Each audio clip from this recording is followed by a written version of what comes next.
The moment you walk into a room, people are already forming a verdict about you. Before you speak, before you introduce yourself, before you do anything at all, they are reading your posture, your pace, your eye contact, the way you occupy space, and in the first 7 seconds, most of that verdict is already set. The question is not whether people are judging you. They are. Always, instantly, automatically. The question is, what verdict are you giving them? In the next 6 minutes, I'm going to show you exactly how to make people respect you the moment they encounter you, using psychology, not performance. First, understand why most people destroy their own respect. Respect is not something you ask for. It is something you radiate, or fail to.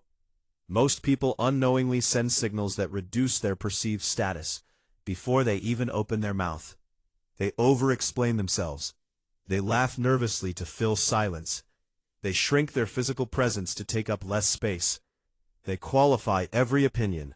I might be wrong, but, or, this is just my opinion, but, before saying anything real.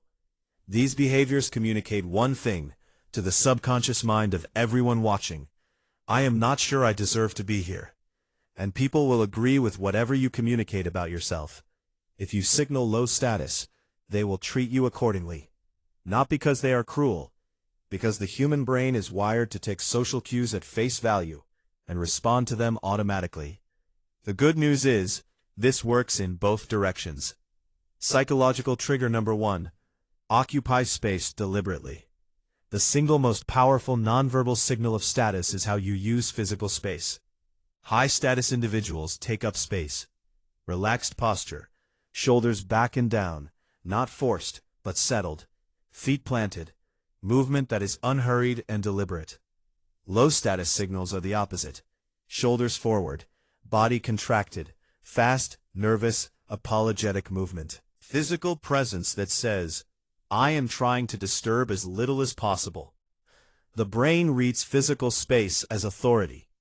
Literally, studies show that people who occupy more space are perceived as more competent, more trustworthy, and more worthy of leadership, regardless of their actual qualifications. You do not need to be loud. You do not need to be aggressive. You simply need to be fully present in your own body, unhurried, grounded, and unapologetic about the space you take up. Psychological trigger number 2. Speak less, pause more. The voice is one of the most powerful instruments of perceived status.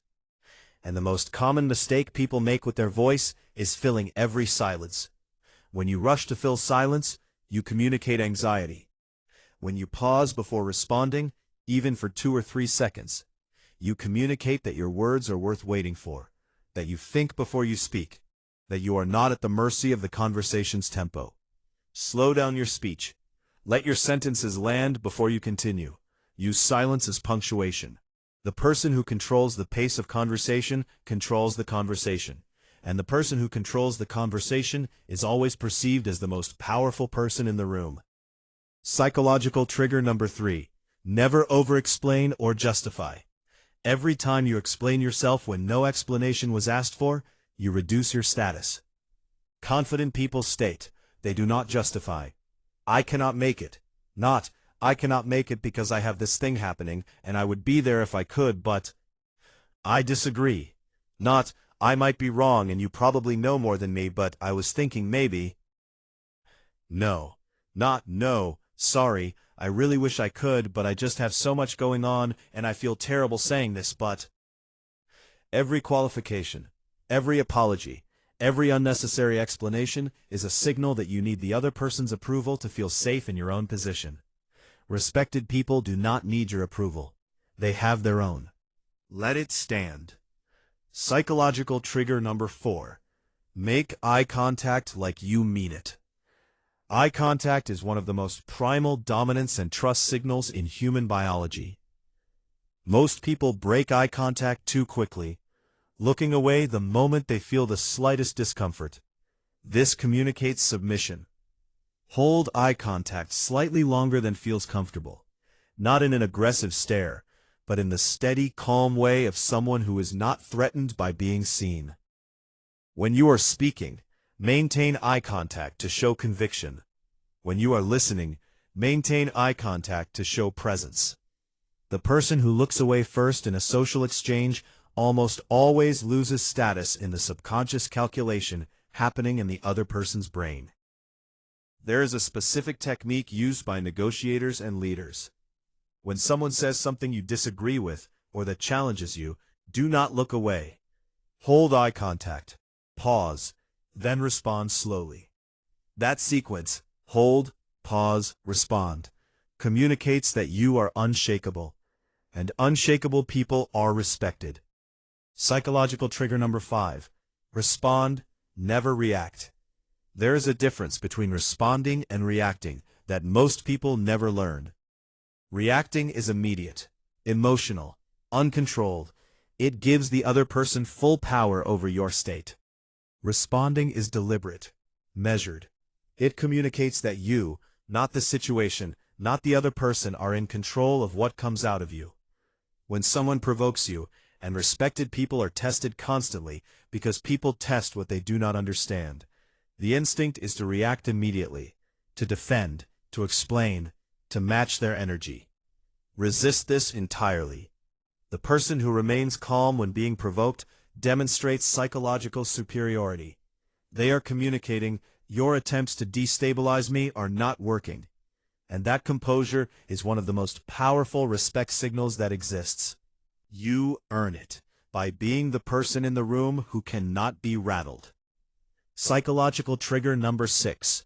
Keep your word absolutely. All the body language and vocal technique in the world collapses the moment you fail to do what you said you would do. Respect is ultimately built on predictability, on being someone whose word means something, on being the person people can depend on to follow through, every time, without exception. This is rare. Most people are inconsistent. They say things they do not mean. They commit and then quietly fail to deliver. They overpromise and underperform. If you become the person who does exactly what they say, every single time, you become someone people trust. And trust is the foundation all genuine respect is built on. Underpromise, overdeliver, every time. The one behavior that earns more respect than anything else. After everything I have shared, the posture, the voice, the eye contact, the composure, there is one behavior that overrides all of it. Treating people as if they matter. Not performing interest, not networking, genuinely attending to whoever is in front of you, remembering what they said, following up, acknowledging them as more than background to your own story. The most respected people in history were not always the loudest or the most powerful. They were the ones who made other people feel genuinely seen. Because in a world full of people trying to be impressive, the person who is truly interested is unforgettable. Respect is not about being feared. It is not about dominating. It is about being someone whose presence carries weight, whose word carries meaning, whose silence carries more power than most people's speeches. That is not an act. That is a decision. And it starts the moment you decide to stop shrinking. Subscribe to Mind Vault, because the person you are becoming deserves to be respected.